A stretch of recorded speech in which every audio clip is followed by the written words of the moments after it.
Hi friends, welcome to അബീസ് P S C world. അബീസ് P S C വേൾഡിൻ്റെ ഇന്നത്തെ ക്ലാസ്സിൽ നമ്മൾ പഠിക്കുന്നത് 10th സ്റ്റാൻഡേർഡ് ജിയോഗ്രഫി വൈവിധ്യങ്ങളുടെ ഇന്ത്യ എന്ന ചാപ്റ്ററിലെ വളരെ പ്രധാനപ്പെട്ട ചില കാര്യങ്ങളാണ്. കഴിഞ്ഞ 2 ക്ലാസ്സുകളിലായിട്ട് ഒരുവിധം എല്ലാ പോയിൻറ്റ്സും കവർ ചെയ്യാൻ ശ്രമിച്ചിട്ടുണ്ട്. ഇന്നത്തെ ക്ലാസ്സിൽ നമ്മൾ ആദ്യമായിട്ട് നോക്കുന്നത് ഉപദ്വീപീയ നദികളെക്കുറിച്ചാണ്. ഉപദ്വീപീയ നദികളിൽ ഫസ്റ്റ് വൺ മഹാനദിയാണ്. മഹാനദിയുടെ ഉത്ഭവസ്ഥാനം എന്ന് പറയുന്നത് മൈക്കല നിരകൾ, മധ്യപ്രദേശാണ്. മഹാനദി മൈക്കല നിരകൾ, മധ്യപ്രദേശ്. ഏകദേശ നീളം 857 കിലോമീറ്ററാണ്. നീളം 857 കിലോമീറ്റർ.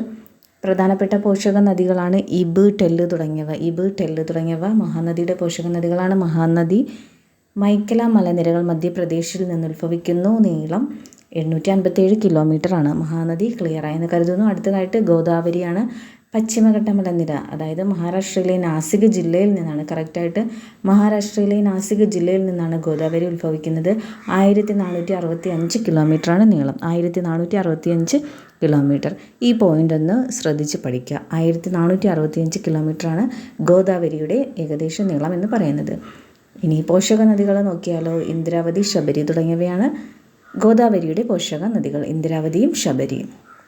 അടുത്തതായിട്ട് കൃഷ്ണ നദിയാണ്. പശ്ചിമഘട്ടം തന്നെയാണ്. മഹാരാഷ്ട്രയിലെ മഹാബലേശ്വർ കുന്നുകൾ. കൃഷ്ണ മഹാബലേശ്വർ കുന്നുകളാണ്. അത് മഹാരാഷ്ട്രയിലാണ്. നീളം 1400 കിലോമീറ്ററാണ്. നീളം 1400 കിലോമീറ്റർ. ഭീമയും തുംഗഭദ്രയുമാണ് കൃഷ്ണ നദിയുടെ പോഷക നദികൾ. ഭീമ, തുംഗഭദ്ര തുടങ്ങിയത് കൃഷ്ണ നദിയുടെ പോഷക നദികളാണ്. അടുത്തത് കാവേരി. പശ്ചിമഘട്ടത്തിലെ ബ്രഹ്മഗിരി കുന്നുകൾ. പശ്ചിമഘട്ടം തന്നെയാണ്. ബ്രഹ്മഗിരി കുന്നുകൾ അത് കർണാടകയിലാണ്. കാവേരി കർണാടക. ബ്രഹ്മഗിരി കുന്നുകൾ 800 കിലോമീറ്റർ. കബനിയും അമരാവതിയും പോഷക നദികൾ. കബനിയും അമരാവതിയും പോഷക നദികളായിട്ടുള്ളത് കാവേരിക്കാണ്. നീളം 800 കിലോമീറ്ററാണ്. ബ്രഹ്മഗിരി കുന്നുകളിൽ നിന്നാണ് ഉത്ഭവിക്കുന്നത്. കർണാടകമാണ്. നർമ്മദ മൈക്കല നിരകളാണ്. നർമ്മദ എന്ന് പറയുന്നത് മൈക്കല നിര ഛത്തീസ്ഗഡാണ്. 1312 കിലോമീറ്റർ. അപ്പോൾ നർമ്മദയും മഹാനദിയും മൈക്കല നിരകളിൽ നിന്നാണ് ഉത്ഭവിക്കുന്നതെങ്കിലും സ്റ്റേറ്റുകൾ ഡിഫറൻ്റ് ആയിട്ട് വരുന്നുണ്ട് കേട്ടോ. അതൊന്ന് ശ്രദ്ധിക്കണം. നർമ്മദ പറയുമ്പോൾ ഛത്തീസ്ഗഡും മഹാനദി പറയുമ്പോൾ മധ്യപ്രദേശ്. മൈക്കല നിരകൾ തന്നെയാണ്, അറിയാമല്ലോ. മലനിരയാകുമ്പോഴത്തേക്കിന് 2-3 സ്റ്റേറ്റുകളൊക്കെ ആയിട്ട് വ്യാപിച്ച് കിടക്കാൻ സാധ്യതയുണ്ട്. അപ്പോൾ അത് കൃത്യമായിട്ട് തന്നെ പഠിക്കുക. ഇപ്പം നർമ്മദ മൈക്കല നിര ഛത്തീസ്ഗഡാണ്. 1312 കിലോമീറ്റർ. ഹിരണും ബെഞ്ചനുമാണ് പോഷക നദികൾ. ഹിരണും ബെഞ്ചനും നർമ്മദ നദിയുടെ പോഷക നദികളാണ്. അടുത്തതായിട്ട് താപ്തിയാണ്. താപ്തി മുൻതായ് പീഠഭൂമി, അത് മധ്യപ്രദേശിൽ നിന്നാണ് ഉത്ഭവിക്കുന്നത്. മുൻതായ് പീഠഭൂമി മധ്യപ്രദേശാണ്. നീളമെന്ന് പറയുന്നത് 724 കിലോമീറ്റർ. 724 കിലോമീറ്ററാണ് താപ്തി. ആനർ, ഗിർന. ആനറും ഗിർനയുമാണ് താപ്തിയുടെ പ്രധാനപ്പെട്ട പോഷക നദികൾ. അപ്പോഴും നമ്മൾ ആദ്യമായിട്ട് പഠിച്ചത് ഉപദ്വീപീയ നദികളെ കുറിച്ചിട്ടാണ്. ഇനി ഉപദ്വീപീയ നദികളുമായി ബന്ധപ്പെട്ട് വളരെ പ്രധാനപ്പെട്ട ചില പോയിൻറ്റ്സുകൾ നമുക്ക് നോക്കാനുണ്ട്. അതെന്താണെന്ന് നമുക്ക് നോക്കാം. ഉപദ്വീപീയ നദികളിൽ ഏറ്റവും നീളം കൂടിയതാണ് ഗോദാവരി. ഞാൻ നേരത്തെ പറഞ്ഞിരുന്നു അല്ലേ. ഉപദ്വീപീയ നദികളിൽ ഏറ്റവും നീളം കൂടിയത് ഗോദാവരിയാണ്. 1465 കിലോമീറ്റർ. അപ്പോഴും ഉപദ്വീപീയ നദികളിൽ ഏറ്റവും നീളം കൂടിയത് ഗോദാവരി, 1465 കിലോമീറ്റർ. ഇനി നമുക്ക് പഠിക്കാനുള്ളത് കർണാടകത്തിലെ ശരാവതി നദിയിലുള്ള ജോഗ്ഫാൾ 225 മീറ്ററാണ് അതിൻ്റെ ഉയരം. അതാണ് ഇന്ത്യയിലെ ഏറ്റവും ഉയരമുള്ള വെള്ളച്ചാട്ടം എന്ന് പറയുന്നത്. ശരാവതി നദിയിലുള്ള ജോഗ്ഫാളാണ്. 225 മീറ്റർ, 225 മീറ്ററാണ്. ഉപദ്വീപീയ നദികളിൽ ഏറ്റവും നീളം കൂടിയത് ഗോദാവരിയും പിന്നെ നമ്മൾ പഠിച്ച എന്താണ് ഏറ്റവും ഉയരമുള്ള വെള്ളച്ചാട്ടമാണ് ഏതാ ശരാവതി നദിയിലുള്ള ജോഗ്ഫാൾ എന്ന് പറയുന്നത്. 225 മീറ്റർ. അടുത്തത് നമുക്ക് ഹിമാലയൻ നദികളും ഉപദ്വീപീയ നദികളും തമ്മിലുള്ള ഒരു താരതമ്യ പഠനമാണ് നമ്മൾ നോക്കുന്നത്. ഹിമാലയൻ നദികൾ ആദ്യം നോക്കാം. ഹിമാലയ പർവ്വതനിരകളിൽ നിന്ന് ഉത്ഭവിക്കുന്നു. ഹിമാലയ പർവ്വതനിരകളിൽ നിന്ന് ഉത്ഭവിക്കുന്നതാണ് ഹിമാലയൻ നദികൾ. വിസ്തൃതമായ വൃഷ്ടി പ്രദേശങ്ങളാണ് ഇവയ്ക്കുള്ളത്. അപരദന തീവ്രത വളരെ കൂടുതലാണ്. വൃഷ്ടി പ്രദേശം അതിവിശാലമായിട്ടുണ്ട്. ഹിമാലയ പർവ്വതത്തിൽ നിന്ന് ഉത്ഭവിക്കുന്നു. പർവ്വത മേഖലയിൽ ഗിരികന്ധരങ്ങൾ സൃഷ്ടിക്കുന്നു. സമതലങ്ങളിൽ വളഞ്ഞു പുളഞ്ഞു ഒഴുകുകയും ചെയ്യുന്നു. ഉയർന്ന ജലസേചന ശേഷിയാണ് ഹിമാലയൻ നദികൾക്ക്. സമതല പ്രദേശങ്ങളിൽ ഉൾനാടൻ ജലഗതാഗതത്തിന് സഹായിക്കുന്നത് ഹിമാലയൻ നദികളാണ്. ഉപദ്വീപീയ നദി നോക്കാം. ഉപദ്വീപീയ പീഠഭൂമിയിൽ നിന്ന് ഉത്ഭവിക്കുന്നു. ഉപദ്വീപീയ പീഠഭൂമിയിലെ മലനിരകളിൽ നിന്നാണ് ഉത്ഭവിക്കുന്നത്. താരതമ്യേന വിസ്തൃതി കുറവാണ്. അപ്പോൾ അപരദന തീവ്രത താരതമ്യേന കുറവാണ്. പിന്നീടോ കാഠിന്യമേറിയ ശിലകളിലൂടെ ഒഴുകുന്നതിനാൽ അഗാധമായ താഴ്വരയൊന്നും സൃഷ്ടിക്കപ്പെടുന്നില്ല. കുറഞ്ഞ ജലസേചന ശേഷിയാണ്. ഉൾനാടൻ ജലഗതാഗതത്തിന് സാധ്യത താരതമ്യേന കുറവാണ്. ഹിമാലയൻ ഉപദ്വീപീയ നദികളെക്കുറിച്ചിട്ടുള്ള പ്രധാനപ്പെട്ട സവിശേഷതയാണ് നമ്മൾ പഠിച്ചു കഴിഞ്ഞത്.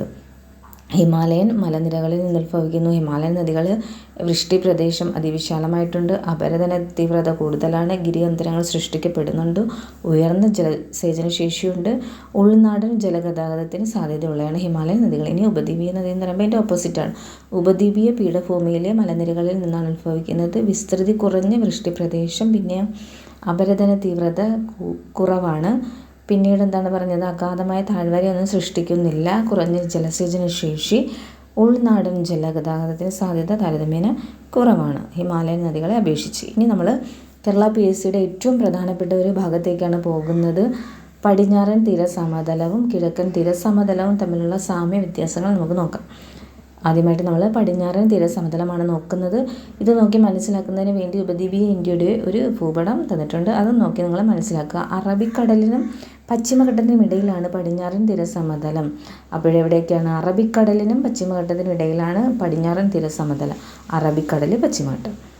ഇനി റാൻ ഓഫ് കച്ച് മുതൽ കന്യാകുമാരി വരെയാണ്. റാൻ ഓഫ് കച്ച് മുതൽ കന്യാകുമാരി വരെ നീണ്ടു കിടക്കുന്നതാണ് പടിഞ്ഞാറൻ തീരസമതലം.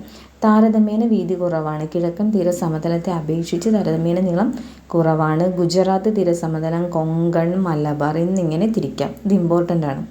ഗുജറാത്ത് തീരസമതലം, കൊങ്കൺ തീരസമതലം, മലബാർ തീരസമതലം എന്നിങ്ങനെയാണ് തരം തിരിക്കുന്നത്. കായലുകളും അഴിമുഖങ്ങളും കാണപ്പെടുന്നു. കായലുകളും അഴിമുഖങ്ങളും കാണപ്പെടുന്നത് പടിഞ്ഞാറൻ തീരസമതലമാണ്. അറബിക്കടലിനും പശ്ചിമഘട്ടത്തിനും ഇടയിലാണ് റാൻ ഓഫ് കച്ച് മുതൽ കന്യാകുമാരി വരെ. താരതമ്യേന വീതി കുറവാണ്. ഗുജറാത്ത്, കൊങ്കൺ, മലബാർ എന്നിങ്ങനെ മൂന്നായിട്ട് തരംതിരിക്കുന്നു. കായലുകളും അഴിമുഖങ്ങളും കാണപ്പെടുന്നു. അപ്പോൾ ഇനി നമുക്ക് കിഴക്കൻ തീരസമതലത്തിലേക്ക് പോകാം. കിഴക്കൻ തീരസമതലം ബംഗാൾ ഉൾക്കടലിനും പൂർവ്വഘട്ടത്തിനും ഇടയിൽ. ബംഗാൾ ഉൾക്കടലിനും പൂർവ്വഘട്ടത്തിനും ഇടയിലാണ് കിഴക്കൻ തീരസമതലം. സുന്ദരവന പ്രദേശം മുതൽ കന്യാകുമാരി വരെ. സുന്ദരവനം മുതൽ കന്യാകുമാരി വരെ. വീതി താരതമ്യേന കൂടുതലാണ്. ഇതിനെ അപേക്ഷിച്ച് പടിഞ്ഞാറൻ തീരസമതലത്തിനെ അപേക്ഷിച്ച് കിഴക്കൻ തീരസമതലമാണ് താരതമ്യേന വീതി കൂടുതൽ. കോറമാൻഡൽ, വടക്കൻ സിർക്കാസ് എന്നിങ്ങനെ തരംതിരിക്കാം. കോറമാൻഡൽ തീരസമതലമെന്നും വടക്കൻ സിർക്കാസ് തീരസമതലം എന്നിങ്ങനെ തരംതിരിക്കാം. ഡെൽറ്റ രൂപീകരണം നടക്കുന്നത് കിഴക്കൻ തീരസമതലത്തിലാണ്. ഡെൽറ്റ രൂപീകരണം നടക്കുന്നത് കിഴക്കൻ തീരസമതലത്തിലാണ്. ഇനി 10th പ്രിലിംസ് എക്സാമിൻ്റെ തേർഡ് ഫേസാണ്. തേർഡ് ഫേസ് എന്ന് പറയുന്നത് 25-ാം തീയതിയാണ്. അപ്പോൾ പരീക്ഷ ഇങ്ങ് എത്തിക്കഴിഞ്ഞു. എല്ലാവരും നന്നായിട്ട് തന്നെ പഠിക്കുക. കഴിഞ്ഞ 2 ഘട്ടങ്ങളിലെ ക്വസ്റ്റ്യൻ പേപ്പർ നിങ്ങൾക്ക് സംഘടിപ്പിക്കാൻ പറ്റുമെങ്കിൽ അത് നിങ്ങൾ നോക്കുക. അപ്പോൾ ഏതൊക്കെ ഏരിയയിൽ നിന്നാണ് ചോദ്യങ്ങൾ വന്നിട്ടുള്ളതെന്ന് നിങ്ങൾക്കൊന്ന് മനസ്സിലാക്കുന്നതിന് വേണ്ടിയാണ്. നമ്മുടെ വീഡിയോസൊക്കെ നിങ്ങൾക്ക്